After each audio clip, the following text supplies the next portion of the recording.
Was Bo Jackson's hip injury preventable? If you're a sports fan, you might have wondered what could have been done to prevent the career-ending hip injury of the legendary Bo Jackson.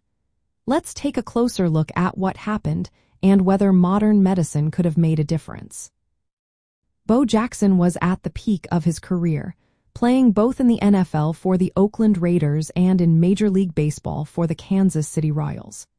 However, his football career came to an abrupt end in 1991 after a hip injury during a playoff game against the Cincinnati Bengals. The injury itself was a hip dislocation, but the real problem was what followed. During his recovery, Jackson developed a condition called avascular necrosis, AVN, of the hip. This happens when the blood supply to the bone is disrupted, leading to the death of bone tissue. In Jackson's case, the dislocation caused blood vessels to be torn or stretched, reducing blood flow to the hip. Now, let's consider whether this could have been prevented or managed better. Back in the 1990s, the approach to diagnosing and treating such injuries was different.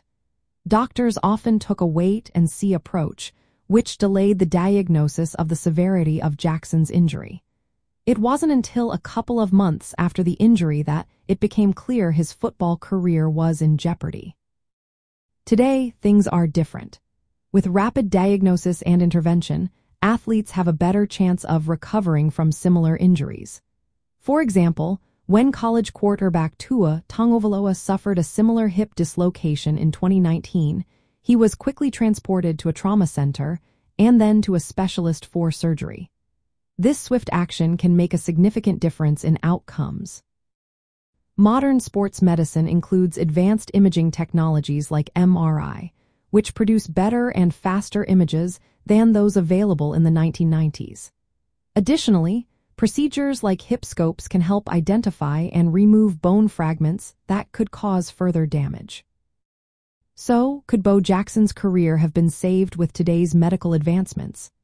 While we can't say for certain, it's clear that earlier and more precise diagnosis, along with modern treatment options, might have given him a better chance to recover and continue his career. In Jackson's case, the delay in diagnosing the severity of his injury and the lack of advanced treatment options at the time contributed to the irreversible damage. However, with the current understanding and treatment of avascular necrosis, athletes today have a much better outlook for recovery from similar injuries.